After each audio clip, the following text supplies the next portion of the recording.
Hello, আসসালামু আলাইকুম। আমার নাম হচ্ছে রাকিব। আমি বুয়েটে পড়াশোনা করছি, কলেজে নটরডেম কলেজ। আজকে আমরা environmental chemistry second paper chapter 1 টাকে খুব সুন্দর করে একটা ক্লাসের মধ্যে বোর্ড কোয়েশ্চেন এবং বিভিন্ন কলেজের কোয়েশ্চেনগুলোকে রিভিউ করার চেষ্টা করব। চলো শুরু করা যাক। আমাদের প্রথম কোয়েশ্চেন হচ্ছে at SATP which gas has the least volume. আচ্ছা, আমরা তো সবাই এসএটিপি সম্পর্কে জানি।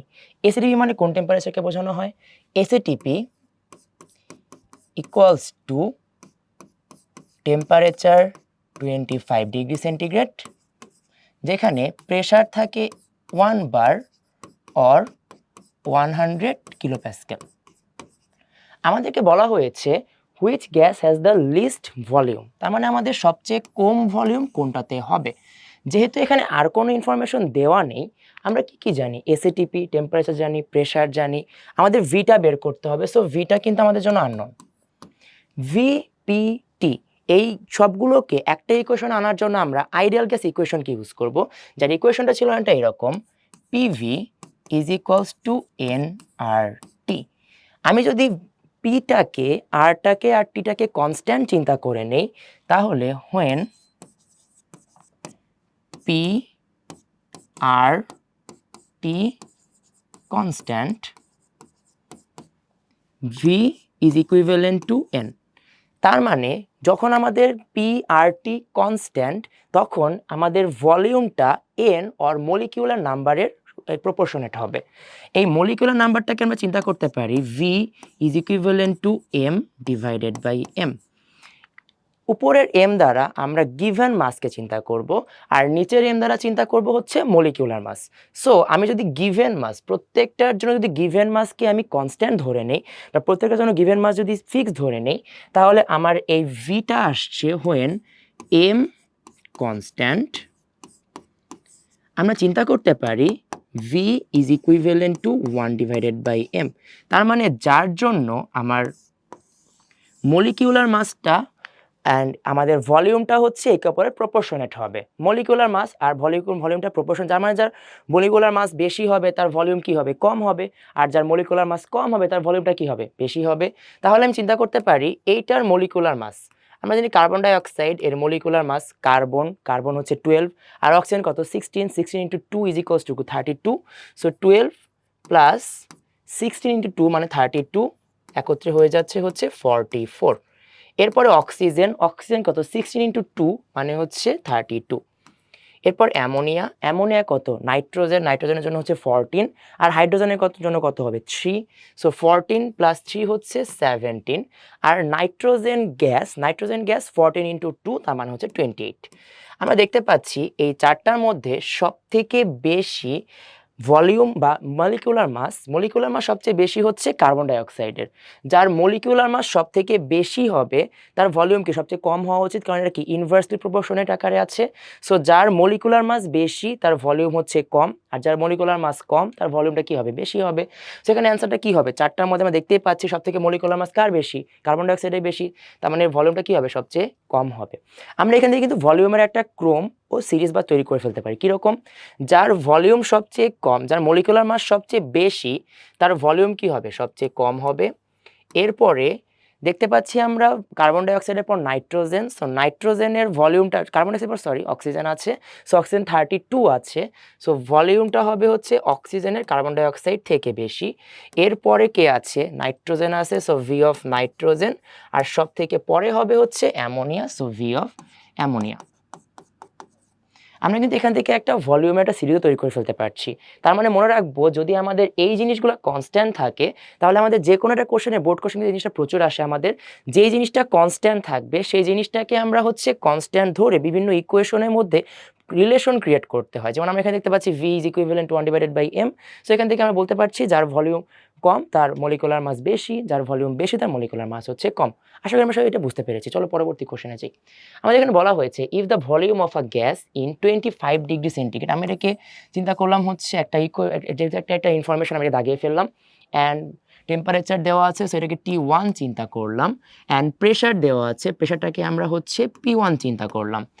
Is 0.5 litre. সো 0.5 লিটারের জন্য আমরা ভিটাকে চিন্তা করলাম হচ্ছে 0.5। V1. What will be the volume of the gas? Volume মানে হচ্ছে V2 কে কাউন্ট করতে বলা হচ্ছে। সো এখানে চিন্তা করলাম V2 of the gas in the same temperature. Temperature কিন্তু fixed. So in the same টেম্পারেচারটাকে আমি একটু দাগিয়ে ফেললাম অ্যান্ড ডাবল দ্য প্রেশার। মানে প্রেশারটা কি হবে? P2 এর মানটা হবে P1 এর দ্বিগুণ। আচ্ছা, টেম্পারেচার যদি ফিক্স থাকে তাহলে আমাদের ইকুয়েশনটা কার আসবে? আমাদের সবার আগে হচ্ছে ইকুয়েশনগুলো একটু মনে করে নিতে হবে। আমাদের কিছু ইকুয়েশন ছিল, সবার আগে ছিল হচ্ছে বয়েলস ল। বয়েলস লর ইকুয়েশনটা এরকম ছিল, সবার আগে ছিল হচ্ছে বয়েলস ল। বয়েলস লর ইকুয়েশনটা ছিল P1 V1 is equals to P2 V2। এখানে হচ্ছে টিটা হচ্ছে কনস্ট্যান্ট ছিল। আমরা জানি বয়েলস লতে হচ্ছে P1 V1 P2 V2। আমরা দেখতে পাচ্ছি এখানে কনস্ট্যান্ট হচ্ছে কি আমাদের টেম্পারেচার, তার মানে আমাদের এখানে বয়েলস লটা ইউজ করতে হচ্ছে। বয়েলস লর ইকুয়েশনটাতে আমি যদি মানটা বসাই দেই তাহলে P1 এর মান আমাদের T1 এর মানটা দরকার হচ্ছে না, সেটা আমরা ডিসরিগার্ড করতে পারি। P1 এর মানটা হচ্ছে 1.5, V1 এর মানটা কত হবে? V1 এর মানটা হচ্ছে 0.5, সো আমরা V1 এর মানটা বসাই দিলাম 0.5। P2 এর মান, এখানে P2 এর মানটা বলা হয়েছে 2 into P1, so 2 into 0.5, so 2 into P1 এর মান ছিল হচ্ছে 1.5। V2 এর মানটা আমাকে এখান থেকে বের করে ফেলতে হবে। সো আমি এখান থেকে 1.5 আর 1.5 কেটে দিতে পারি। আমার এখানে হয়ে যাচ্ছে V2 is equals to 0.5 divided by 2। 0.5 divided by 2 এর মানে হচ্ছে 0.25। তাহলে এটার অ্যান্সারটা হবে হচ্ছে 0.25 লিটার। তার মানে 3 নাম্বারটা আমাদের অ্যান্সার। সো পরবর্তী স্লাইডে যাই। আমরা আশা করি ম্যাথটা বুঝতে পেরেছি। পরবর্তী স্লাইডে বলা হয়েছে the line graph of definite maths. অবশ্যই মনে রাখবা এই ম্যাথসটা কিন্তু অনেক বেশি আমাদের কনসার্ন যে কোনো ইকুয়েশনের সাথে। আমরা যতগুলো ইকুয়েশন পড়ি, যতগুলো লস পড়ি, প্রত্যেকটা লতে কিন্তু আমাদের এই ম্যাথসটাকে কনস্ট্যান্ট হইতে হয়। ম্যাথস কনস্ট্যান্ট না হইলে কিন্তু কোনো ইকুয়েশন কখনো খাটে না। সো ডেফিনিট ম্যাথস এটা কিন্তু খুব নর্মাল একটা এবং খুব গুরুত্বপূর্ণ একটা শর্ত। ম্যাথস থেকে ডেফিনিট হইতে হবে।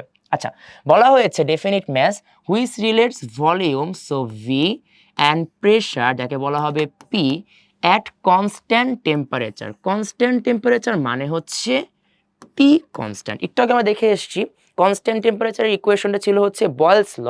সো বয়েলস লর ইকুয়েশনটা এরকম ছিল, কনস্ট্যান্ট টেম্পারেচার দেখার সাথে সাথে আমরা বুঝে ফেলবো এখানে বয়েলস ল অ্যাপ্লাই করতে হবে। বয়েলস ল অ্যাপ্লাই করতে হবে। বয়েলস লর ইকুয়েশনটা কিরকম ছিল? বয়েলস লর ইকুয়েশনটা ছিল P is equivalent to 1 divided by V where T constant.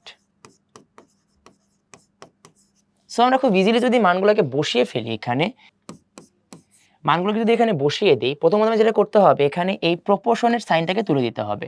প্রপোর্শনের sign তুলে দেওয়ার জন্য এটা করব আমরা এখানে একটা কনস্ট্যান্ট নিয়ে আসব অ্যান্ড কনস্ট্যান্টটাকে অবশ্যই যেটা করতে হবে কনস্ট্যান্টটাকে কনস্ট্যান্ট আকারে লিখতে হবে। সো আমি এখানে লিখে দিলাম একটা কনস্ট্যান্ট, এটাকে লিখলাম আমি একটা constant.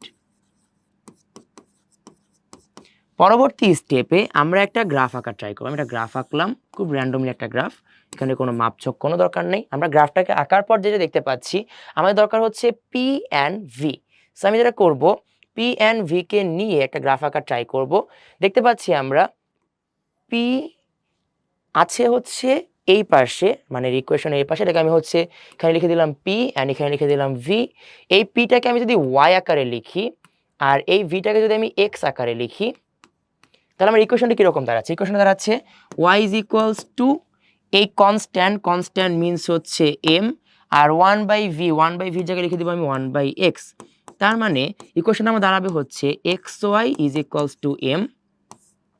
X Y is equals to M, এটা হচ্ছে একটা হাইপারবোলার ইকুয়েশন, সেখানে লিখে দেবো আমি হচ্ছে হাইপারবোলা। তার মানে এখানে একটা হাইপারবোলা ক্রিয়েট হয়ে যাচ্ছে। হাইপারবোলার ইকুয়েশনটা হচ্ছে X Y is equals to constant, যে কোনো একটা ক্ষেত্রে X Y is equals to constant একটা হাইপারবোলা হবে। আমার এখানে একটা হাইপারবোলার গ্রাফ হবে। হাইপারবোলার গ্রাফটা দেখতে কীরকম হয়? হাইপারবোলার গ্রাফটা একটা প্যারাবোলার মতোই হয়, কিন্তু প্যারাবোলা থেকে একটু ডিফারেন্ট। প্যারাবোলার ক্ষেত্রে গ্রাফটা একটু বেশি মানে সার্টেন হয়ে থাকে। হাইপারবোলার ক্ষেত্রে কিন্তু আমরা X Y is equals to constant, এই গ্রাফটা নিয়ে কাজ করছি। প্যারাবোলার ক্ষেত্রে কিন্তু গ্রাফটা হচ্ছে Y square is equals to something. So মনে রাখবা এটা কিন্তু একটা হাইপারবোলার graph, X Y is equals to constant. Therefore আমরা X Y is equals to কনস্ট্যান্টের প্যারাবোলার না কি এটা হাইপারবোলার গ্রাফ চিন্তা করতে পারি। সেখানে একটা হাইপারবোলা গ্রাফ হবে। এটা কিন্তু অনেক সময় আমাদের ভুল হয়ে যায়, আমরা কিন্তু প্যারাবোলা দাগায় আসে, এটা কিন্তু ভুল। অবশ্যই কিন্তু এটা হাইপারবোলা হবে, এটা মনে রাখবো আমরা সবাই, হাইপারবোলা, যেখানে আমার ইকুয়েশনটা দাঁড়াচ্ছে X Y is equals to constant. আচ্ছা, আমরা এখন পরবর্তী স্লাইডে আসি। এখানে কিন্তু একটা জিনিস খুবই ভালো করে মনে রাখতে হবে, এটা একটা হাইপারবোলা গ্রাফ ছিল। আচ্ছা, পরবর্তী স্লাইডে আছি। পরবর্তী স্লাইডে এই সেম কোশ্চেনটাকে আবার দেওয়া হয়েছে। দেখো এই কোশ্চেনটা বারবার আসে, দিনাজপুর বোর্ড 2023-এও আসছে, আবার এখানে চিটাগাং বোর্ড 2022-এও কিন্তু এই সেম কোশ্চেনটাই আবার আসছে। কোশ্চেনটা কিরকম ছিল? What is the type of the graph of volume V, pressure P at constant temperature. Constant temperature মানেই হচ্ছে টি কনস্ট্যান্ট, তার মানে Boyle's law of a graph having definite mass. আমি আবারও বলতেছি, ম্যাস নাম্বার যদি ডেফিনিট না থাকে তাহলে কিন্তু কোনো গ্যাস ইকুয়েশন ফর্ম করে না, কোনো গ্যাস ইকুয়েশন ওয়ার্ক করে না। তার মানে ম্যাস নাম্বার কিন্তু অবশ্যই আমাকে ডেফিনিট হইতে হবে, এটা কিন্তু একটা খুব গুরুত্বপূর্ণ লাইন্স। আমি এটাকে একটু মার্ক করে রাখি। গ্যাস নাম্বারটাকে অবশ্যই অবশ্যই অবশ্যই ম্যাস মাস্ট বি ডেফিনিট। কখনো যদি আমি কোশ্চেনটাকে একটু টাফ করতে চাই তাহলে কিন্তু আমি ম্যাথ নাম্বারটাকে ডেফিনিট না দিয়ে ইনডিফিনিট দিয়ে দিব। যদি কখনো তুমি কোশ্চেনে দেখো যে ইনডিফিনিট ম্যাথ ওয়ার্ডটা উল্লেখ আছে, তখন তুমি বুঝতে হবে আমরা যতগুলো ইকুয়েশন পড়ছি, বলস ল হতে পারে, চার্লস ল হতে পারে, গেলুসাক্স ল হতে পারে, অ্যাভোগাড্রো নাম্বার হতে পারে, আইডিয়াল গ্যাস, কোনো গ্যাস ওয়ার্ক ফর্ম করবে না, কোনো ল ফর্ম করবে না। তার মানে যেটা করতে হবে, ডেফিনিট মাস অবশ্যই হইতে হবে। আমি এটাকে দেখে আসছি, যদি টেম্পারেচার কনস্ট্যান্ট থাকে তাহলে ভি, ভলিউম অ্যান্ড প্রেশারটা হচ্ছে একেবারে প্রপোর্শনেট হয়ে থাকে, প্রপোর্শনেট না, ইনভার্সলি প্রপোর্শনেট হয়ে থাকে, সরি। আর ইনভার্সলি প্রপোর্শনেটের ক্ষেত্রে ইকুয়েশনটা দাঁড়ায় হচ্ছে X Y equals to constant, যেটা হচ্ছে একটা হাইপারবোলার ইকুয়েশন। সো এটার ক্ষেত্রেও সেম ওয়েতে একটা হাইপারবোলা হবে, এটা আমাদের অ্যান্সার বি। আচ্ছা, পরবর্তীতে আসি। আমাদের আই গেস তোমরা সবাই বুঝতে পেরেছি, পরবর্তী স্লাইডে আমরা চলে আসি। আবার দেখো সেম জিনিসটাই, বাট এখানে আমাদের আগের বার ছিল P is equivalent to V, আর এবার কিন্তু P is equivalent two 1/v বা পি ভার্সেস 1/v এর গ্রাফ আসছে, পি ভার্সেস 1/v। এবার আমরা একটু গ্রাফটাকে আঁকার ট্রাই করি, যেখানে টেম্পারেচারটা অলওয়েজ কনস্ট্যান্ট থাকবে। টেম্পারেচার কনস্ট্যান্ট না থাকলে কিন্তু বয়েলস ল ফর্ম করা পসিবল না। সো আমি টেম্পারেচার কনস্ট্যান্ট ধরে আমি হচ্ছে প্রথমে ইকুয়েশনটাকে লিখে ফেললাম, P is equals two 1/v। এরপর যেটা করব, আমি এই ইকুইভ্যালেন্ট বা প্রপোর্শনের সাইনটাকে তুলে দিব, তুলে এখানে একটা কনস্ট্যান্ট নিয়ে আসবো, P is equals to K into 1/v। এবার যেটা করবো, আমরা যে কোনো একটা গ্রাফ আঁকার ক্ষেত্রে আমাকে কিন্তু অবশ্যই এই জিনিসগুলোকে মার্ক করে নিতে হবে। আমার কিন্তু এখানে পি আর 1/v এর মধ্যে ইকুয়েশন চাওয়া হয়েছে। আমি একটা গ্রাফ আঁকা ট্রাই করি, একটা গ্রাফ এঁকে দিলাম। গ্রাফের আমাকে বলা হয়েছে পি ভার্সেস 1/v, সো এখানে দিব হচ্ছে পি, এখানে দিব হচ্ছে 1/v। খেয়াল করো, পি আর 1/v এর মধ্যে গ্রাফটাকে আমরা আঁকার ট্রাই করছি। এখানে পিটাকে আমি বলবো হচ্ছে ওয়াই, সো এটাকে বলবো আমি ওয়াই ইজ ইকুয়ালস টু কে, কে হচ্ছে একটা কনস্ট্যান্ট, কনস্ট্যান্টকে বলবো আমি এম, আর 1/v, 1/v কিন্তু আমার এক্স এক্সিসে আছে, তো এটা লিখবো হচ্ছে Y is equals to M X এর graph. Y is equals to M X, এটা কিন্তু একটা সরল রেখা বা লিনিয়ার লাইন হবে, যেটা অবশ্যই ইন্টারসেক্ট করবে একদম মিডল পয়েন্টে বা সেন্টার পয়েন্টে। সো সেন্টার পয়েন্ট থেকে শুরু করে একটা লিনিয়ার গ্রাফ আমরা এঁকে দিব, এটা হচ্ছে সেন্টার পয়েন্ট থেকে লিনিয়ার গ্রাফ। তার আলটিমেটলি অ্যান্সারটা হবে হচ্ছে এই 2 নাম্বারটা, যেখানে আমরা একটা সেন্টার পয়েন্ট থেকে লিনিয়ার গ্রাফকে দেখতে পাচ্ছি। আচ্ছা, এটা হচ্ছে আমাদের যে কোনো ইকুয়েশন থেকে গ্রাফ প্রডিউস করার একটা ফর্মুলা, যেখানে জাস্ট ম্যাথের ইকুয়েশনগুলো জাস্ট মনে রাখতে পারলেই আমি যে কোনো একটা গ্রাফ আঁকতে পারবো, যে কোনো গ্রাফ হোক না কেন। তুমি জাস্ট ইকুয়েশন জানতে হবে আর ম্যাথের ইকুয়েশনের মধ্যে সেগুলোকে বসাইতে হবে, এতটুকু বসাইতে পারলে আমি যে কোনো গ্রাফই খুব ইজিলি আঁকতে পারছি। আচ্ছা, পরবর্তী স্লাইডে আসি আমরা। বলা হচ্ছে which graphs agrees to isotherm. Isotherms মানে হচ্ছে যেখানে টেম্পারেচারটা কনস্ট্যান্ট থাকবে। Iso means equal or same, therm মানে temperature. So isotherm means temperature constant. খেয়াল করো, প্রত্যেকটা ক্ষেত্রেই আমরা দেখতে পাচ্ছি 4টা গ্রাফ আছে, যেখানে এক্স এক্সিস ওয়াই এক্সিস বরাবর কিছু একটা আছে, আর এদের উপর ডিপেন্ড করে গ্রাফ আঁকা হচ্ছে। আচ্ছা, আমি এটা পড়ার আগে একটু আমাদের ইকুয়েশনগুলো দেখে নিই, আমাদের ইকুয়েশন কি কি আছে। সবার আগে আমাদের ইকুয়েশন ছিল বয়েলস ল,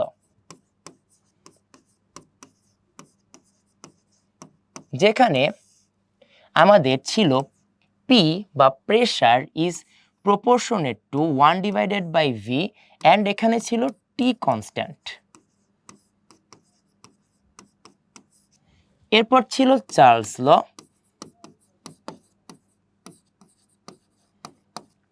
চার্লস লতে ভি বা ভলিউমটা প্রপোর্শনে ছিল টেম্পারেচারের, অ্যান্ড এখানে পি ছিল কনস্ট্যান্ট।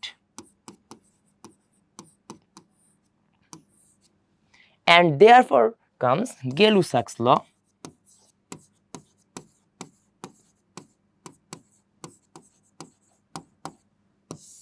এখানে পিটা ছিল টি এর কনস্ট্যান্ট প্রপোর্শনেট, অ্যান্ড এখানে ভি ছিল কনস্ট্যান্ট।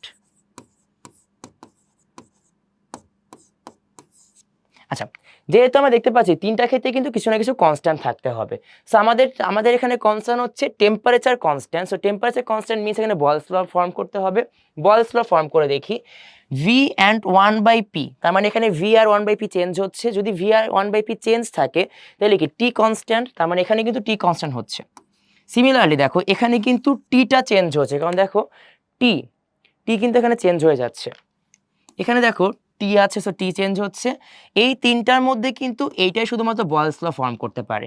4 নাম্বার ইকুয়েশনটাতে একটু ঝামেলা আছে, কারণ আলটিমেটলি এই কোশ্চেনটাতেও কিন্তু টি কনস্ট্যান্ট দেখতে পাচ্ছি আমরা। যদি পিভিটা যদি হচ্ছে একটা কার্ভ নেয়, তো পিভিটা কিন্তু এক্স এক্সিসের ইকুয়াল, সো এখানে টি কিন্তু কনস্ট্যান্ট দেখতে পাচ্ছি। টি এর সাথে কিন্তু আসলে কোনো চেঞ্জ হচ্ছে না। তারপরেও যেহেতু এক্সিস বরাবর টি আছে, তার মানে এখানে কিন্তু টিটা চেঞ্জ হচ্ছে চিন্তা করেই করা হচ্ছে। তোমার কনফিউজ হতে পারো যে কোনটাকে আমরা আইসোথার্ম চিন্তা করবো। মনে রাখবা এক্সিস বরাবর যেগুলো আছে সেইগুলো হচ্ছে শুধুমাত্র চেঞ্জেবল, বাকি সবকিছু কিন্তু কনস্ট্যান্ট ধরে নিতে হবে। তো যেহেতু এখানে দেখতে পাচ্ছি পি আর 1/ভি বা পি আর ভি হচ্ছে এক্সিস বরাবর আছে, তার মানে এই দুইটা চেঞ্জ, তার মানে কি টি কনস্ট্যান্ট থাকবে। এখানে ভি আর টি, এখানে কিন্তু ভি আর টি চেঞ্জ হচ্ছে, তার মানে এখানে কিন্তু পি কনস্ট্যান্ট। এই গ্রাফটাকে বা এই সেকেন্ড ইতে আমি কিন্তু বলতে পারি পি কনস্ট্যান্ট। দেয়ারফর এই থার্ড যে অপশনটা দেখতে পাচ্ছি, এখানে পি আর টি এর মধ্যে গ্রাফ আঁকা হয়েছে, তার মানে এখানে কিন্তু হবে ভি কনস্ট্যান্ট। অ্যান্ড এখানে কিন্তু পিভি অ্যান্ড টি এর মধ্যে গ্রাফ আঁকা হয়েছে। এখানে যদি টি আছে, এখানে কিন্তু আসলে কোনোটাই কনস্ট্যান্ট না, সবগুলোই কিন্তু এখানে চেঞ্জ হচ্ছে। পিভি অ্যান্ড টি সবগুলোই কিন্তু চেঞ্জ হচ্ছে। তাহলে আলটিমেটলি চারটার মধ্যে এই প্রথমটাতেই হচ্ছে আমার টেম্পারেচার অর টেম্পারেচারটা হচ্ছে ফিক্সড, বাকি সবগুলোই হচ্ছে চেঞ্জেবল। সো এই জন্য এটাকে আমরা বলবো হচ্ছে আইসোথার্ম, যেখানে টেম্পারেচারটা হচ্ছে কনস্ট্যান্ট। আচ্ছা, পরবর্তী কোশ্চেন আসি আমরা। Graph of the equation of Boyle's law is which type. So Boyle's আমরা জানি বয়েলস টেম্পারেচার ফিক্স থাকে। সো টেম্পারেচার ফিক্স থাকা মানে কি আইসোথার্ম। সো এটা হবে হচ্ছে isotherm. Isobar means pressure constant,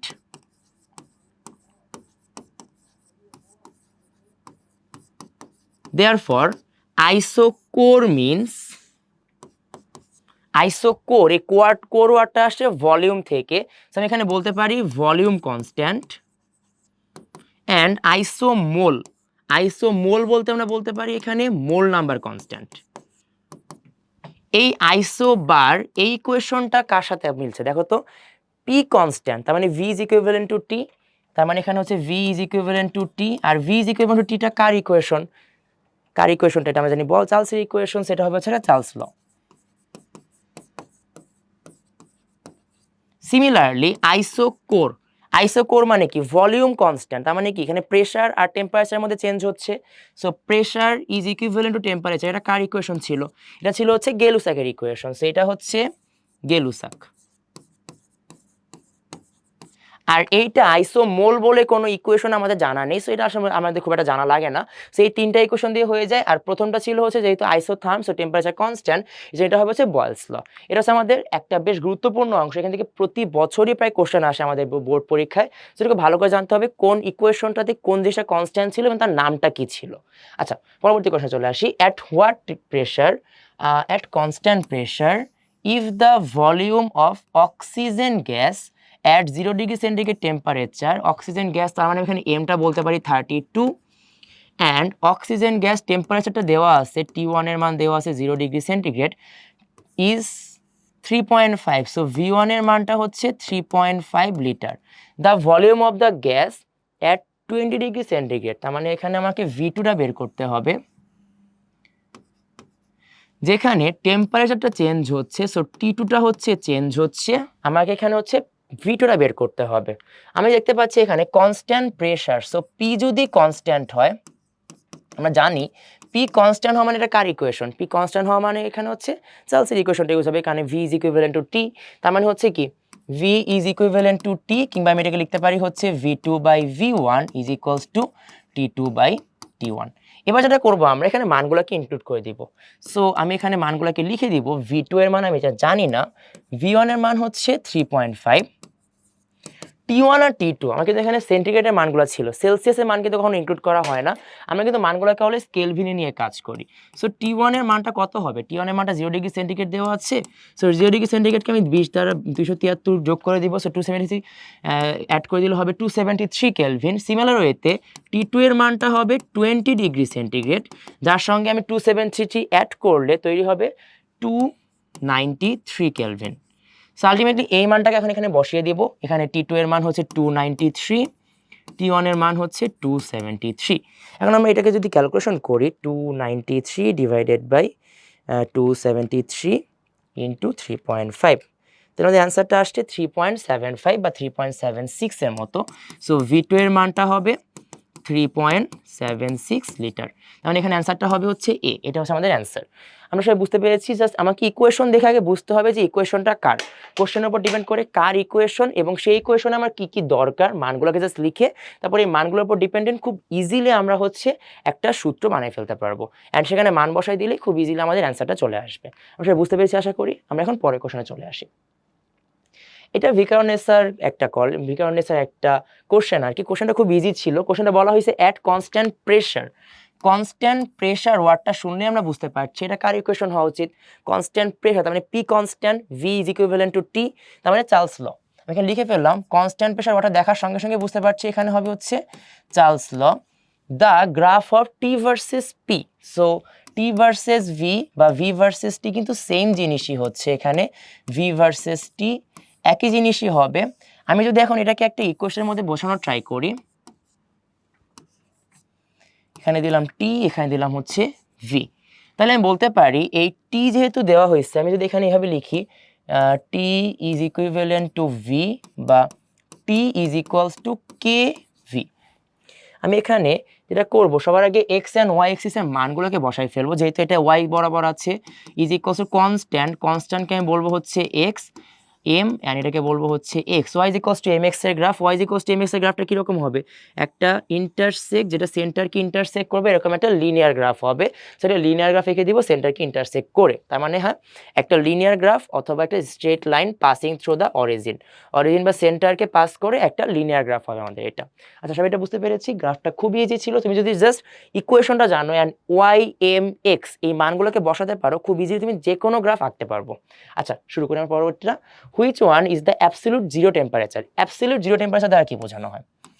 কিন্তু একটা নতুন টার্ম চলে এসে আমাদের সামনে, absolute zero temperature. Absolute zero temperature দ্বারা বোঝানো হয় যেই টেম্পারেচারে theoretically volume is equals to zero. Practically কিন্তু কোনো কিছুর ভলিউমকে কখনো জিরো বানানো যায় না, এটা কিন্তু পসিবল না। বাট হ্যাঁ, থিওরিটিক্যালি আমরা চাইলে ভলিউমকে জিরো বানাতে পারি। সো ভলিউমকে জিরো বানানোর জন্য যে টেম্পারেচার দরকার সেই টেম্পারেচার বলা হয় হচ্ছে অ্যাবসলিউট জিরো টেম্পারেচার। এটার জন্য আমাদের ইকুয়েশনটা ছিল একটা এরকম, V of theta is equals to V nought 1 plus theta divided by 273। মনে রাখতে হবে ভি অফ থেটা, তার মানে থেটা টেম্পারেচারে volume is equals to V nought, তার মানে জিরো টেম্পারেচারে volume into 1 plus theta divided by 273। এটা হচ্ছে আমাদের একটা স্ট্যান্ডার্ড ইকুয়েশন ভলিউম বের করার জন্য অ্যাট এনি টেম্পারেচার। সো আমরা এটা করবো, এখানে ভি থেটার মানটা জিরো বসাই দিব। Zero is equals to V nought 1 plus theta divided by 273।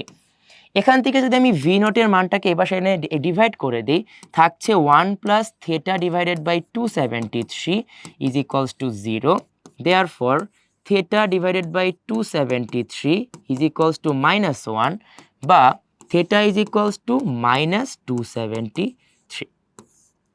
এখন কথাটা হচ্ছে থেটার মানটা তো বের হয়ে গেল, এখন সমস্যাটা হচ্ছে এখানে এককটা কি, ইউনিটটা কি হবে। একটু মনে রাখবো এই পুরো ইকুয়েশনটা কিন্তু সেলসিয়াস বা সেন্টিগ্রেডের জন্য আসছে।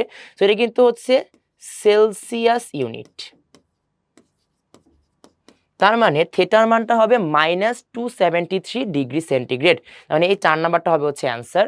সো আমরা মনে রাখবো অ্যাট এনি টেম্পারেচার আমাদের যখন আমরা ইকুয়েশনটাকে বসাবো হচ্ছে V theta is equals to V nought 1 plus theta divided by 273, তখন অবশ্যই এটাকে আমরা সেলসিয়াস এককে ধরেই কিন্তু ইকুয়েশনকে ট্রাই করা হচ্ছে এবং এখানে যে মানটা আসবে এই মানটা কিন্তু অবশ্যই সেলসিয়াস এককেই হবে। সো অ্যাবসলিউট টেম্পারেচারটা আমাদের আসছে হচ্ছে -273 ডিগ্রি সেন্টিগ্রেড, যেটা হচ্ছে আমাদের এমন একটা টেম্পারেচার যেখানে থিওরিটিক্যালি ভলিউমটা হচ্ছে 0, যেটা প্র্যাকটিক্যালি পসিবল না, বাট থিওরিটিক্যালি মানটা হচ্ছে 0। এই কোশ্চেনটা বারবার এসে থাকে, সো আলটিমেটলি আমাদের খুব ভালো করে মনে রাখতে হবে এটা কিন্তু সেলসিয়াসে আসছে অবভিয়াসলি। আচ্ছা, পরবর্তী কোশ্চেনে আসি আমরা। আমাদের পরবর্তী কোশ্চেনটাতে বলা হয়েছে একটা গ্রাফ আছে, গ্রাফের ওয়াই এক্সিস বরাবর আছে হচ্ছে ভি, এক্স এক্সিস বরাবর হচ্ছে টি, এটা অবশ্যই সেলসিয়াসে আছে, একটু খেয়াল করো। অ্যান্ড আমাকে বলা হচ্ছে what is the temperature at point Q.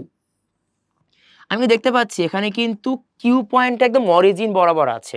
সমস্যাটা হচ্ছে অরিজিন বলতে আমরা কিন্তু নরমালি 0 0 চিন্তা করে নিই, এটা কিন্তু আমাদের একটা ধারণা হয়ে গেছে যে এই স্টার্টিং পয়েন্ট মানেই 0 হবে, বাট এটা কিন্তু আসলে ভুল। কারণ কি, আমরা জানি এখানে কিন্তু ভলিউমটা হচ্ছে 0, এই পয়েন্টে ভলিউমটা হচ্ছে 0, অ্যান্ড আমি এখানে যে মানটা দেখতে পাচ্ছি মানটা কিন্তু আমাদের সেলসিয়াস এককে আছে।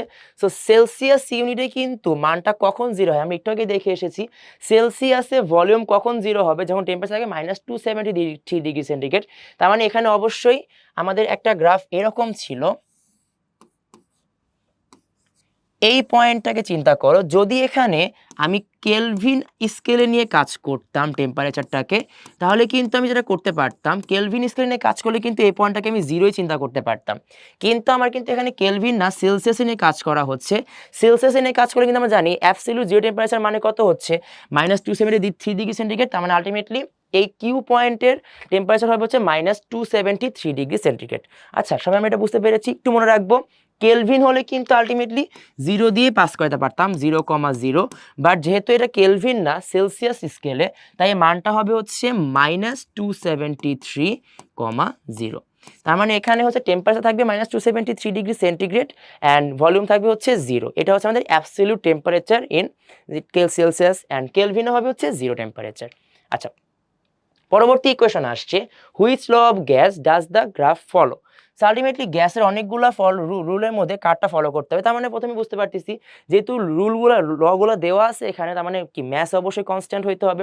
ম্যাথ ডেফিনিট না হলে তো আমাদের কোনো ইকুয়েশনই কখনো ফর্ম করতে পারবে না বা কোনো ইকুয়েশন ওয়ার্ক করতে পারবে না। তখন অবশ্যই আমাদের ম্যাথসগুলো কিন্তু সবগুলোর ক্ষেত্রে কনস্ট্যান্ট। আমাকে বলা হয়েছে কয়েকটা ইকুয়েশন বা কয়েকটা গ্রাফ, দেখো বলা হয়েছে V and T. V and T এর মধ্যে যদি আমি ইকুয়েশন ফর্ম করতে চাই, ভি অ্যান্ড টি কনস্ট্যান্ট, তার মানে কি ভি অ্যান্ড টি যদি কাজ করতে, তার মানে কি আমি ধরে নিতে পারি না এখানে পি কনস্ট্যান্ট। তার মানে যেটা কিন্তু আমার ইতে দেওয়া থাকবে না, আমাদের গ্রাফে যে জিনিসটা দেওয়া থাকে না এক্সিস বরাবর, সেটা কিন্তু আমরা কনস্ট্যান্ট ধরে নিতে পারি। তার মানে এখানে কিন্তু পি কনস্ট্যান্ট ধরে নিতে পারছি আমরা। যদি পি কনস্ট্যান্ট হয়, ভি আর টি এর মধ্যে যদি আমি ইকুয়েশন ফর্ম করতে চাই, ফর্মটা অবশ্যই কার ইকুয়েশন হবে, চার্লসের লর ইকুয়েশন হবে। সো চার্লস লর ইকুয়েশনটা কীরকম ছিল, ইকুয়েশনটা ছিল অনেকটা এরকম V2 divided by V1 is equals to T2 divided by T1 is equals to dot. এটাকে আমি এভাবেও লিখতে পারতাম V2 by T2 is equals to V1 by T1 is equals to V3 by T3 is equals to dot. আমি যে কোনোভাবে লিখতে পারি, কোনো সমস্যা নেই। আমি যদি যেটা ট্রাই করবো, যেটা আমি প্রত্যেকটা ক্ষেত্রে ভলিউম অ্যান্ড টেম্পারেচারের যে রেশিওটা ফর্ম করে দেখবো যে প্রত্যেকটা ক্ষেত্রে সমান আসছে কিনা।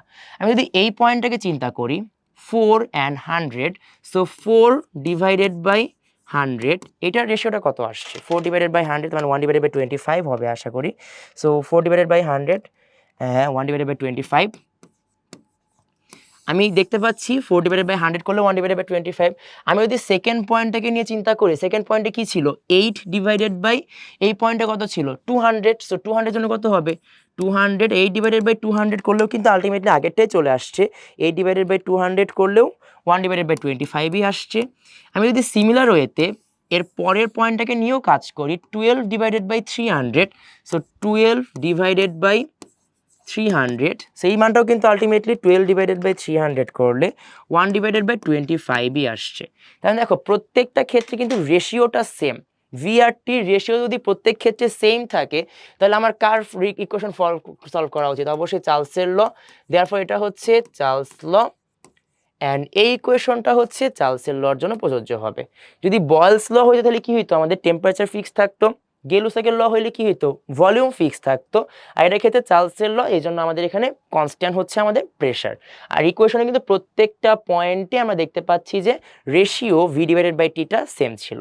এটা হচ্ছে আমাদের চার্লস লর একটা ইকুয়েশন। আচ্ছা, পরবর্তীতে আসি, which formula does the graph support. v/t K constant দেখতে পাচ্ছি, দেখো প্রত্যেকটা পয়েন্টের v/t constant. So v/t is equals to constant.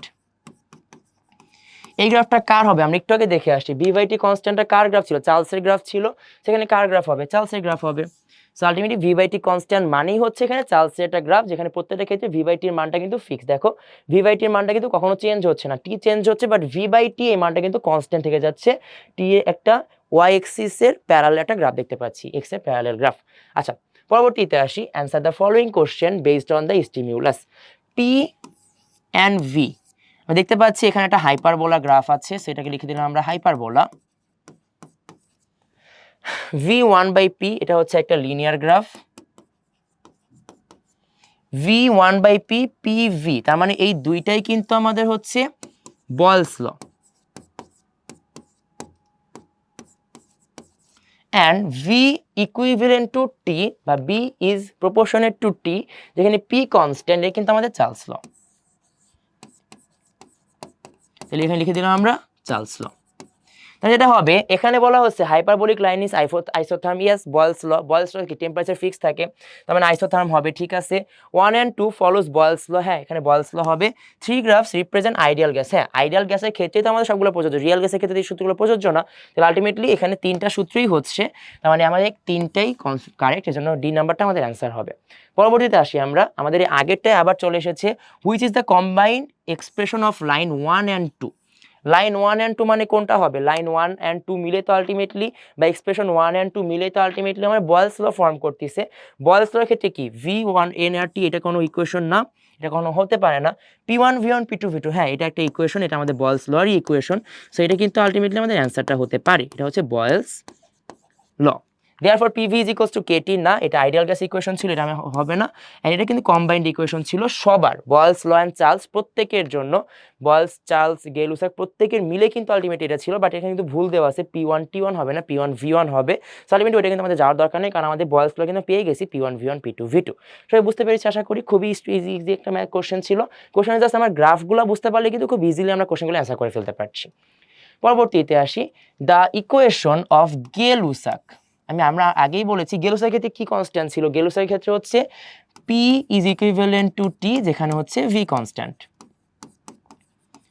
So v constant and p is equivalent to t, তার মানে এই গ্রাফটা হবে। অ্যান্ড p v কনস্ট্যান্ট, এটাকে বলা হচ্ছে আইসোকোর। মনে রাখবো আমরা, p is equivalent to t, যেখানে হচ্ছে v কনস্ট্যান্ট, যেটাকে বলা হয় আইসোকোর প্রক্রিয়া। আচ্ছা, পরবর্তীতে আসি, which one is the Gay Lussac's law of pressure, p is equivalent to t, যেখানে v and n দুইটাই কনস্ট্যান্ট, সো এটা আমাদের অ্যান্সার হবে। আচ্ছা, পরবর্তী ইকুয়েশনে বেশ কয়েকবার এসেছে এই কোশ্চেনটা। পরবর্তীতে আসি, the graph of p divided by t versus t for ideal gas of constant volume, constant volume and mass. Constant volume মানে কার ইকুয়েশন, p আর t এর মধ্যে সম্পর্ক হবে, যেখানে ভলিউম থাকবে কনস্ট্যান্ট, তার মানে বলতে পারি এটা হচ্ছে p is equivalent to t, বা p is proportionate to t, যেখানে হচ্ছে v কনস্ট্যান্ট, তাহলে চার্লস ল হবে, বুঝতে পারা যাচ্ছে। যেহেতু এখানে p কনস্ট্যান্ট, আমার এটা হবে হচ্ছে গেলুসাকস ল, গেলুসাকস ল। এন্ড গেলুসাকস লতে বলা হয়েছে p is equals to kT, therefore p divided by t, এটা হচ্ছে একটা k বা একটা কনস্ট্যান্ট। তার মানে p ডিভাইডেড বাই t এর মানটা হচ্ছে কনস্ট্যান্ট, সো আলটিমেটলি a নাম্বারটা আমাদের অ্যান্সার হওয়া উচিত, যেখানে p ডিভাইডেড বাই t এর মানটা কিন্তু প্রত্যেকটা ক্ষেত্রে কনস্ট্যান্ট দেখতে পাচ্ছি আমরা। সো আলটিমেটলি গ্রাফের জাস্ট এতটুকু মনে রাখতে হবে, কার ইকুয়েশন এন্ড ইকুয়েশনে কোন জিনিসটা কনস্ট্যান্ট, কোন জিনিসটা চেঞ্জেবল, এতটুকু মনে রাখতে পারলে যে কোনো গ্রাফ আমরা খুব ইজি লাগতে পারছি। আচ্ছা, পরবর্তীতে আসি, ড্যাশ রিমেইনস কনস্ট্যান্ট ইন আইসোকোর। আইসোকোর মানে কি বলেছিলাম আমরা একটু আগে, ভলিউম। সো আলটিমেটলি এটা কিন্তু একটা ভলিউম, এটা কনস্ট্যান্ট থাকবে, সো এখানে অ্যান্সারটা হবে হচ্ছে ভলিউম। পরবর্তী কোশ্চেনে আসি, what will be the volume change of a gas if it's temperature and pressure is doubled. So temperature and pressure দুটাকে ডাবল করা হয়ে যাচ্ছে, আমি বলতে পারি এখানে T2 is equals two 2T1, P2 is equals two 2P1। V2 এর মানটা কত হবে? দেখতে পাচ্ছ এখানে কিন্তু পি ভি টি তিনটাই চেঞ্জ হচ্ছে। নর্মালি এতক্ষণ অবধি যতগুলো ইকুয়েশন আমরা পড়ছি, বয়েলস ল, চার্লস ল, গেলুসাক্স ল, প্রত্যেকটা ক্ষেত্রে একটা জিনিস কিন্তু ফিক্সড ছিল, বাকিগুলো চেঞ্জ হচ্ছিল। এখানে তিনটাই চেঞ্জ হয়, তার মানে এখানে কম্বাইন্ড লকে আমার কাজ করাতে হবে। কম্বাইন্ড ল ছিল এরকম, P1 V1 by T1 is equals to P2 V2 by T2। So P1 V1 by T1 is equals to P2 এর জায়গায় আমি লিখে দিতে পারি হচ্ছে 2P1, V2 এর জায়গায় আমি মানটা জানি না V2 কি হবে, T2 এর জায়গায় আমি লিখতে পারি হচ্ছে 2T1। দেয়ারফর আমরা হচ্ছে T1 T1 কেটে দিতে পারি, P1 P1 কেটে দিতে পারি, ইভেন 2 কিন্তু কাটাকাটি চলে যাচ্ছে।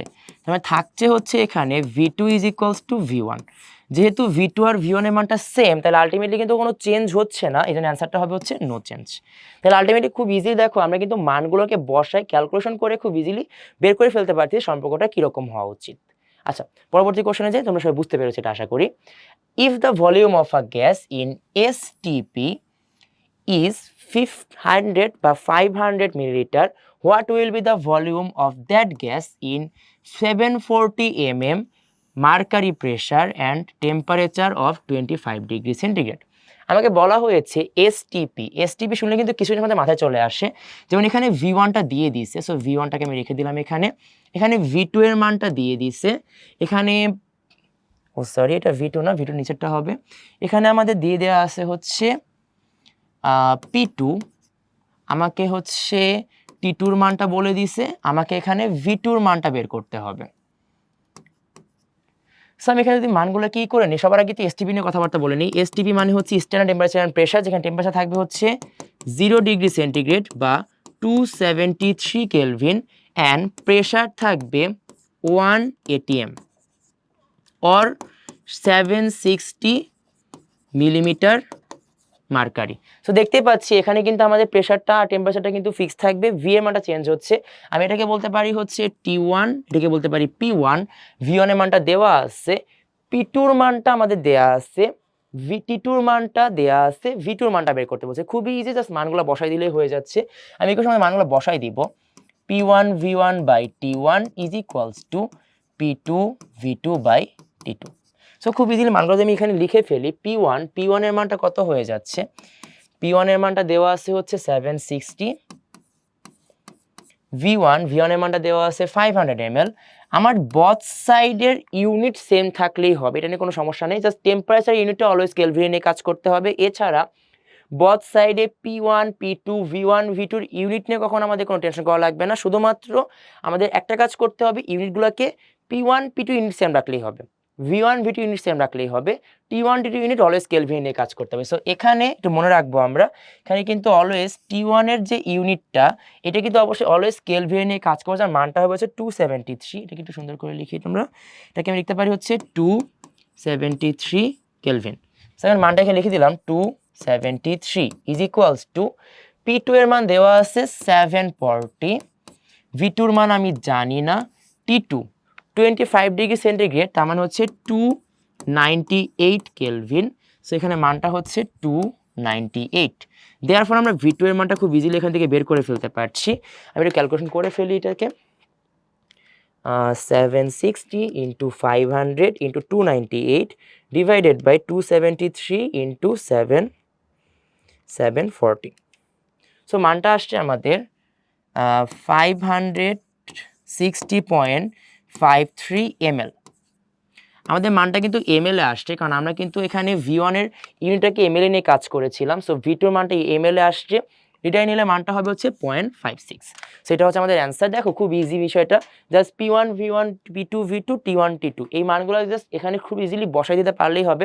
একটা জিনিস খেয়াল রাখবা যে আমাদের কিন্তু অলওয়েজ কেলভিনে নিয়ে কাজ করতে হবে, একটু খেয়াল রেখো জিনিসটাকে, অলওয়েজ কিন্তু আমাদেরকে টেম্পারেচারকে কেলভিনে নিয়ে কাজ করতে হবে, টেম্পারেচারটাকে must be in kelvin, must be in kelvin. এছাড়া তুমি বাকিগুলোকে যে কোনো ইউনিটে বসাতে পারো, কোনো সমস্যা নেই, জাস্ট টেম্পারেচারটাকে কেলভিন ইউনিটে বসাতে পারলেই হবে, এটুকু জাস্ট মনে রাখতে পারলেই হবে। সবাই বুঝতে পেরেছি আশা করি। পরবর্তী স্লাইডে চলে যাই আমরা।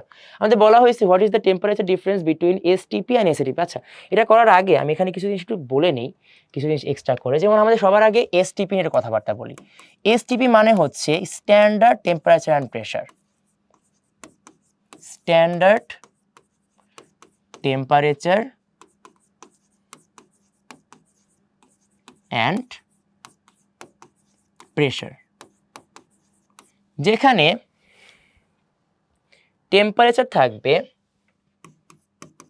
0 ডিগ্রি সেন্টিগ্রেড বা 273 কেলভিন, আর প্রেশার থাকে 1 atm। এটাকে আমরা অনেকগুলো কনভার্সন করতে পারি, সবগুলো আমি এখানে লিখে দিচ্ছি। আমি এখানে বলতে পারি 760 মিলিমিটার মার্কারি, আমি এটাকে বলতে পারি 760 সেন্টিমিটার মার্কারি, 76 সেন্টিমিটার মার্কারি, আমি এটাকে বলতে পারি 0.76 মিটার মার্কারি। এই সেম জিনিসটাকেই, এই সেম মানটাকে আমি এখানে বলতে পারি হচ্ছে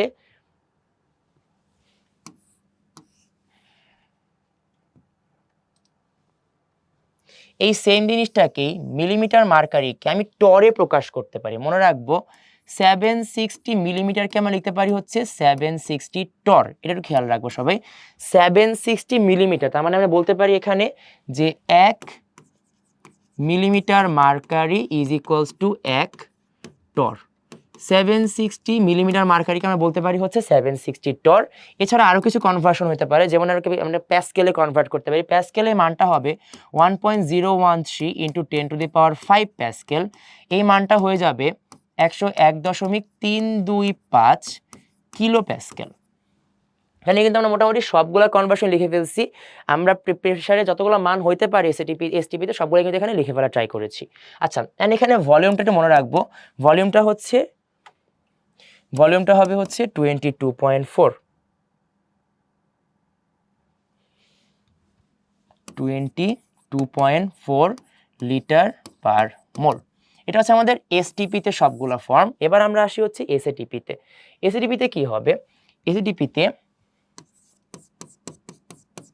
ফুল ফর্ম হচ্ছে standard ambient temperature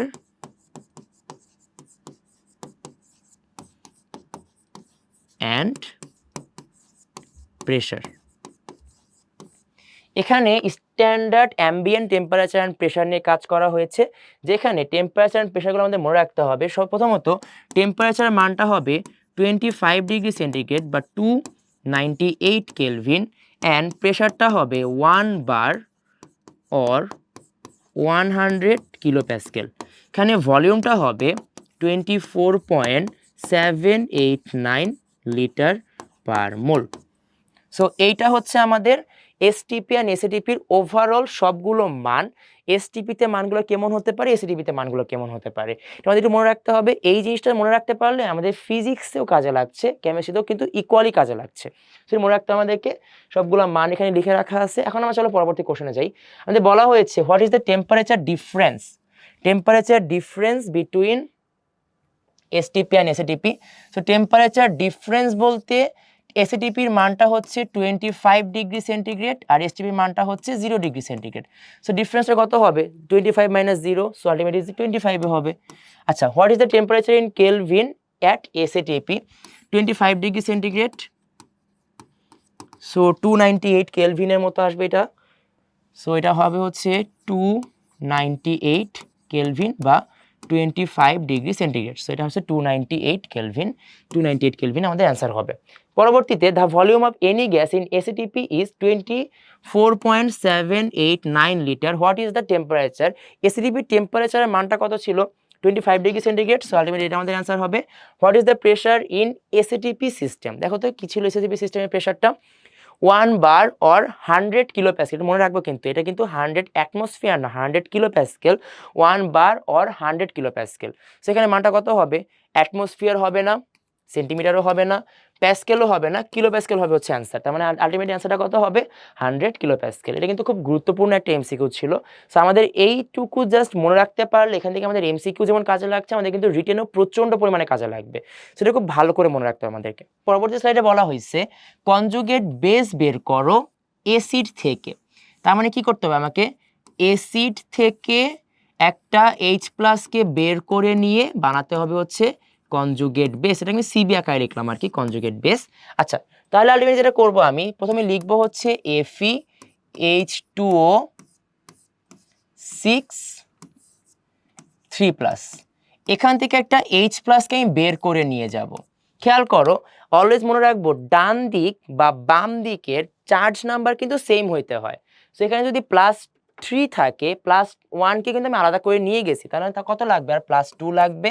so Fe কিছু একটার পরে একটা জিনিস আমি ব্র্যাকেট দিয়ে লিখে রাখলাম হচ্ছে +2। এখন যেটা করব, ভিতরে জিনিসটাকে আমি একটু আইডেন্টিফাই করার ট্রাই করবো। দেখো আগে 6টা পানি ছিল, 6টা পানি থেকে আমি একটা H+কে বের করে নিয়ে আসছি।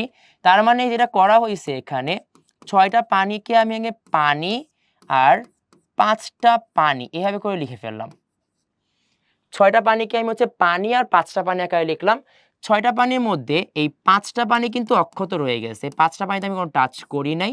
আর একটা পানি থেকে একটা H+কে বের করে নিয়ে আসছি, তা থাকে কি? একটা OH- থাকে। খেয়াল করো, 6টা পানি থেকে 5টা পানিকে আলাদা করে নিয়ে আসছি, একটা পানি থেকে একটা H+কে বের করে নিয়ে আসছি, থাকে হচ্ছে একটা OH-। সো এটাই কিন্তু আমি লিখছি এখানে, দেখো FeH2O5 H2O5 OH- তার উপর একটা 2। তার মানে এটা হচ্ছে আমাদের অ্যান্সার হবে FeH2O তার 5 আর হচ্ছে OH- এর আর উপর ওভারঅল চার্জটা হবে হচ্ছে +2। আশা করি বুঝতে পারছি জিনিসটা অবভিয়াসলি। আচ্ছা, পরবর্তী কোশ্চেনে চলে আসি। Which one is amphoteric? আমি একটু আগে দেখছি জিনিসটা অ্যামফোটেরিক মানে কি, যে জিনিসটাতে হচ্ছে অবভিয়াসলি অ্যাসিড এবং বেস একই সাথে কাজ করতে পারবে। সো দেখো এই জিনিসটা যদি চিন্তা করো, OH- একবার হচ্ছে OH- একবার H+ গ্রহণ করে পানিতে কনভার্ট হবে, আর OH- একবার H+ ডোনেট করে O2- এ কনভার্ট হবে। সো এই OH- একই সাথে কনভার্ট হয়ে যাচ্ছে। H+ ডোনেট অ্যাকসেপ্ট করা মানে কি? সে একটা বেস। আর OH- ডোনেট করা মানে কি? সে একটা অ্যাসিড। তার মানে এই OH- কিন্তু একই সাথে অ্যাসিড এবং বেস আকারে কাজ করতে পারে, তার মানে এটা একটা অ্যামফোটেরিক হবে। HS- কে চিন্তা করো, HS- এই কিন্তু শুধুমাত্র H+কে ডোনেট করতে পারে, অ্যাকসেপ্ট কিন্তু করতে পারবে না। তাহলে আলটিমেটলি এ শুধুমাত্র H+কে ডোনেট করে। আর S2- যে শুধুমাত্র H+কে ডোনেট করে, সে কি হবে? H+কে ডোনেট করলে হবে কি? বেস, অ্যাসিড, অ্যান্ড H+কে অ্যাকসেপ্ট করলে কি হবে? বেস। তো শুধুমাত্র অ্যাসিডই হইতে পারবে, ও কোনোভাবে বেস হইতে পারবে না। দেখো, কারণ আলটিমেটলি ওর পক্ষে কিন্তু বেস হওয়া পসিবল না। ওকে H+কে ডোনেট করতে পারে, আলটিমেটলি ও কিন্তু অ্যাকসেপ্টও করতে পারবে। তাহলে আলটিমেটলি দেখো HS- কে যদি আমি H+ সাথে কানেক্ট করি, কিন্তু H+H2Sও হইতে পারে। হ্যাঁ, ও কিন্তু আসলে অ্যাকসেপ্টও করতে পারে। আলটিমেটলি এটাও কিন্তু আমরা অ্যান্সার দিতে পারি আমরা। বাট আলটিমেটলি OH- বেশি অ্যাপ্রোপ্রিয়েট। তো আলটিমেটলি দেখো, যেহেতু সে H+কে অ্যাকসেপ্ট করছে, সে কিন্তু আলটিমেটলি একটা অ্যাসিডও হইতে পারবে। সরি, অ্যাসিড না, বেস হইতে পারবে। আচ্ছা, CH3COO-, ও কিন্তু এনিহাউ এটাও কিন্তু আমাদের অ্যান্সার হইতে পারে। এটা কিন্তু কখনোই কোনোভাবে H+কে ডোনেট করতে পারবে না, শুধুমাত্র H+কে অ্যাকসেপ্ট করে। এ শুধুমাত্র হচ্ছে CH3COO-, H+কে অ্যাকসেপ্ট করে তৈরি করবে হচ্ছে CH3COOH, তার মানে সে শুধুমাত্র হচ্ছে বেস। সিমিলার ওয়েতে এই জিনিসটা কিন্তু CO3 2- আর H+ একসঙ্গে যুক্ত হয়ে HCO3- সেও কিন্তু শুধুমাত্র একটা বেস। তাহলে বলতে পারি, দেখো এই বাকি যারা আছে তারা কিন্তু শুধুমাত্র H+কে অ্যাকসেপ্ট করতে পারছে, ডোনেট করতে পারছে না, তারা কিন্তু শুধুমাত্র হচ্ছে বেস। বাট উপরে দুজন কিন্তু বেস এন্ড অ্যাসিড উভয়ই হইতে পারে। সো আলটিমেটলি এইটাকে অ্যান্সার দেওয়াটা বেশি অ্যাপ্রোপ্রিয়েট, বাট এটাও কিন্তু অ্যান্সার হইতে পারে, কোনো সমস্যা হবে না। আচ্ছা, পরবর্তী কোশ্চেনে চলে আসি আমরা। পরবর্তী কোশ্চেনে বলা হয়েছে অ্যামোনিয়া প্লাস পানি তৈরি করছে হচ্ছে NH4+ আর OH- in this reaction which one is the conjugate acid? Acid মানে কি? অ্যাসিড মানে হচ্ছে যে বেস, অ্যাসিড মানে হচ্ছে কি যে H প্লাসকে ডোনেট করবে, আর বেস মানে কি যে H প্লাসকে অ্যাকসেপ্ট করবে। কনজুগেট অ্যাসিড পাওয়া যায় কার থেকে? বেস থেকে। বেস একটা H প্লাসকে গ্রহণ করে তৈরি করে হচ্ছে কনজুগেট অ্যাসিড। তাহলে আলটিমেটলি এটা একটা বেস ছিল, এই বেস একটা H প্লাসকে অ্যাকসেপ্ট করছে অ্যান্ড তৈরি করছে কনজুগেট অ্যাসিড। তাহলে আলটিমেটলি বেস H প্লাসকে অ্যাকসেপ্ট করে কনজুগেট অ্যাসিডে কনভার্ট হয়ে গেছে। তাহলে আলটিমেটলি অ্যামোনিয়া থেকে অ্যামোনিয়াম প্লাস, এই অ্যামোনিয়াম প্লাসটা হবে হচ্ছে কনজুগেট অ্যাসিড। পরবর্তী কোশ্চেন চলে আসি। পরবর্তী কোশ্চেনে আমাদের আসলে কতগুলো স্ট্যান্ডার্ড মান দেওয়া আছে সারফেস ওয়াটারের জন্য। এই সারফেস ওয়াটারের মানগুলো মনে রাখতে হবে আমাদের সবাইকে। পিএইচ এর মান হচ্ছে 6.5 টু 8.5 সারফেস ওয়াটারের জন্য। ডিওর মান হচ্ছে 5 টু 6, এই মানটাকে 6 বা 4 টু 6ও চিন্তা করা যেতে পারে। বিওডি এর টোটাল ফুল ফর্ম হচ্ছে বায়োলজিক্যাল অক্সিজেন ডিমান্ড, এটাকে আমি বলতে পারি ডিও। ডিও ফুল ফর্ম হচ্ছে dissolved oxygen, dissolved oxygen. BOD হচ্ছে বায়োলজিক্যাল অক্সিজেন ডিমান্ড। আচ্ছা, দেয়ারফর হচ্ছে সিওডি। সিওডি মানে হচ্ছে কেমিক্যাল অক্সিজেন ডিমান্ড। টিডিএস এর মান ফুল ফর্ম হচ্ছে total dissolved solids. And hardness, হার্ডনেসে calcium 100 ppm, magnesium 150 ppm, NaCl 500 ppm পর্যন্ত হতে পারে। আচ্ছা, পিএইচ হচ্ছে 6.5 টু 8.5, ডিও হচ্ছে ডিজলভ অক্সিজেন, তার মান হতে পারে 5 to 6, BOD biological oxygen demand মানটা হতে পারে 6 ppm, সিওডি হতে পারে 10 ppm, টিডিএস হচ্ছে ফুল ফর্ম হচ্ছে টোটাল ডিজলভ সলিড, এর মান হতে পারে 500 ppm, ক্যালসিয়াম 100, ম্যাগনেসিয়াম 150। আচ্ছা, আমরা পরবর্তী কোশ্চেনে চলে আসি। What is the standard value of DO? ডিওটা কত ছিল? Mainly 5 to 6 ppm। So ultimately আমি দেখতে পাচ্ছি এখানে 5 টু 6 দেওয়া না, এখানে 6টা দেওয়া আছে, সো 6টা হবে আমাদের অ্যান্সার। পরবর্তী স্লাইডে আসি। Which reduces the DO of water? DO মানে কি? Dissolved oxygen. অক্সিজেনের পরিমাণ কে কমাবে? যে অক্সিজেন গ্রহণ করতে পারে সে। এখন অক্সিজেন কে গ্রহণ করতে পারে? অক্সিজেন তো পিএইচ গ্রহণ করতে পারে না, তাই না? সো পিএইচ তো অক্সিজেনের পরিমাণ কমাতে পারবে না। টিডিএস সলিড কি অক্সিজেন গ্রহণ করতে পারবে না? সলিড কিন্তু অক্সিজেন গ্রহণ করতে পারবে না, তাই সলিডও কমাতে পারবে না। ইনঅর্গানিক পলিউটেন্ট, মনে করো আমি তোমাকে বললাম ধুলাবালি, ও তো অক্সিজেন গ্রহণ করতে পারবে না। তারপর মনে করো তোমাকে বললাম যে একটা সার, একটা কীটনাশক, এরা কিন্তু আলটিমেটলি অক্সিজেন গ্রহণ করতে পারবে না। তাহলে অক্সিজেন গ্রহণ করতে পারবে কারা? Organic pollutants. এই জন্য আলটিমেটলি অর্গানিক পলিউটেন্টসগুলো হচ্ছে সারফেস ওয়াটারের ডিওটাকে কমায় ফেলতে পারবে। আচ্ছা, পরবর্তী কোশ্চেনে আসি। What is the pH range of drinkable water approved by WHO? WHO এর জন্য মানটা হচ্ছে 6.5 টু 8.5। পরবর্তী কোশ্চেনে আসি। Highest level of TDS approved by WHO is? Highest level কত ছিল? টিডিএস কত ছিল? 500 ছিল।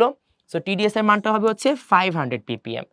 পরবর্তী কোশ্চেনে আসি। Which is the standard for purity of surface water in agriculture? এগ্রিকালচারে কোনটা বেশি ভালো সেটাকে জাজ করা হয় পানির পিএইচ দিয়ে।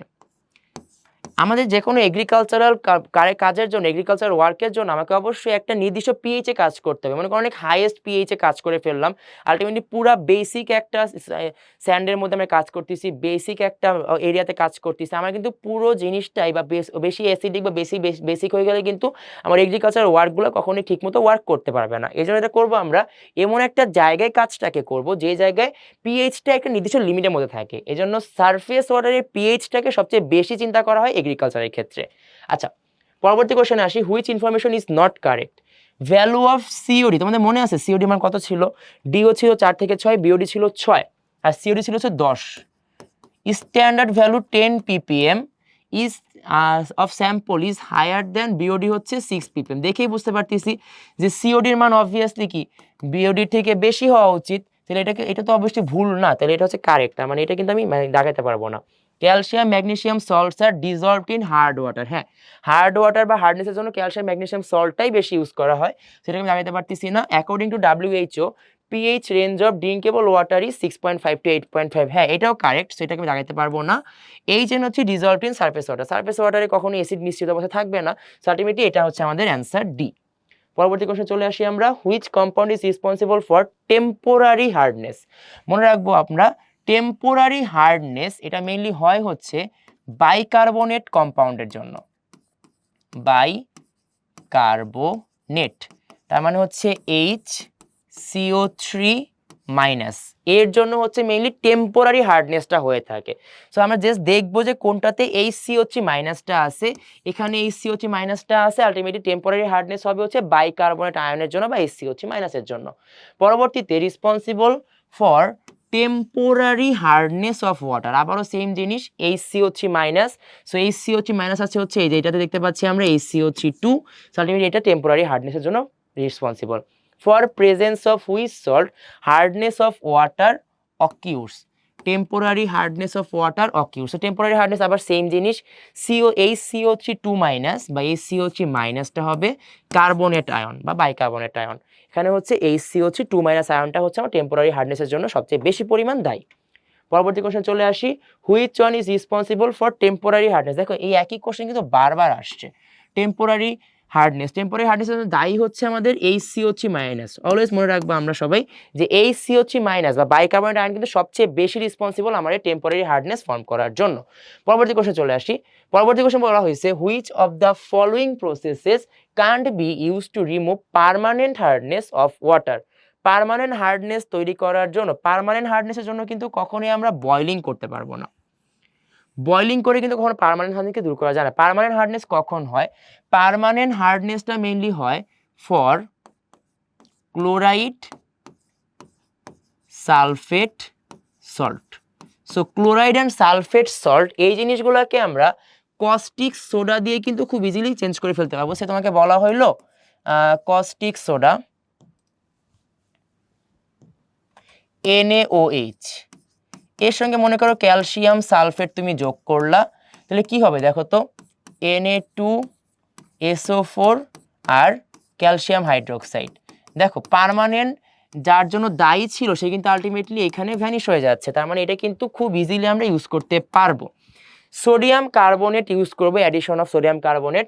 আমি যদি সোডিয়াম কার্বনেটকে ইউজ করি Na2CO3, তার সঙ্গে যেখানে সালফেট সল্ট নিলাম ক্যালসিয়াম সালফেট নিলে কিন্তু খুব ইজিলি তৈরি হবে হচ্ছে Na2SO4 আর COCO3।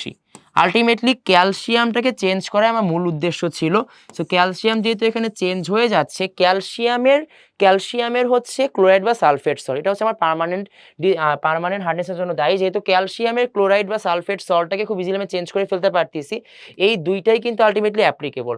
এটাও অ্যাপ্লিকেবল, ডিস্টিলেশনটা অনেক বেশি অ্যাপ্লিকেবল, সবচেয়ে বেশি অ্যাপ্লিকেবল এটাই করা হয়। সো আলটিমেটলি বয়লিংটা হচ্ছে আমাদের অ্যান্সার হবে, এর মাধ্যমে কখনোই আমরা হচ্ছে পার্মানেন্ট হার্ডনেসকে রিমুভ করতে পারবো না। পরবর্তী কোশ্চেনে আসি, presence of which compound is the main reason of acid rain. Acid rain কিন্তু মেইনলি সবচেয়ে বেশি পরিমাণ হয় nitric acid, sulphurous acid and sulphuric অ্যাসিডের জন্য। Nitric acid, sulphurous acid, sulphuric acid. রিয়াকশনগুলো কীরকম হয় অ্যাসিড রেইনের? তো অ্যাসিড রেইনের রিয়াকশনগুলো দেখে ফেলি আমরা। অ্যাসিড রেইনের যখনই আমরা কোনো জায়গায় একটা থান্ডার হয়, থান্ডারের সময় বায়ুতে তৈরি হয় নাইট্রোজেন, এর সঙ্গে অক্সিজেন যুক্ত হয়, 3000 ডিগ্রি সেলসিয়াস তাপমাত্রায় NO তৈরি হয়। NO মানে হচ্ছে নাইট্রিক অক্সাইড। এই নাইট্রিক অক্সাইডটা পরবর্তীতে বায়ুর অক্সিজেনের সাথে রিয়্যাক্ট করে তৈরি করে নাইট্রোজেন ডাইঅক্সাইড। এই নাইট্রোজেন ডাইঅক্সাইড বায়ুর অক্সিজেন আর পানি একসঙ্গে রিয়্যাক্ট করে তৈরি করবে হচ্ছে নাইট্রিক অ্যাসিড। এটা হচ্ছে আমাদের একটা ফর্মুলা। সঙ্গে থাকে সালফার ডাইঅক্সাইড আর পানি যুক্ত হয়ে তৈরি করে সালফিউরাস অ্যাসিড, আর সালফার ট্রাইঅক্সাইড আর পানি যুক্ত হয়ে তৈরি করে sulphuric acid. So nitric acid, sulphurous acid and sulphuric acid, এই তিনটে অ্যাসিডের জন্য হচ্ছে মেইনলি অ্যাসিড রেইন হয়ে থাকে। সো এই নাইট্রিক অ্যাসিডটা আমার জন্য বেশ ভালোভাবে দায়ী অ্যাসিড রেইন প্রডিউস করার ক্ষেত্রে। পরবর্তী কোশ্চেনে চলে আসি আমরা, what is the pH of rain water. So rain ওয়াটারের স্ট্যান্ডার্ড পিএইচটা নর্মালি 7 হওয়া উচিত ছিল, বাট 7টা কখনো হয় না, কারণ আলটিমেটলি নর্মাল রেইনে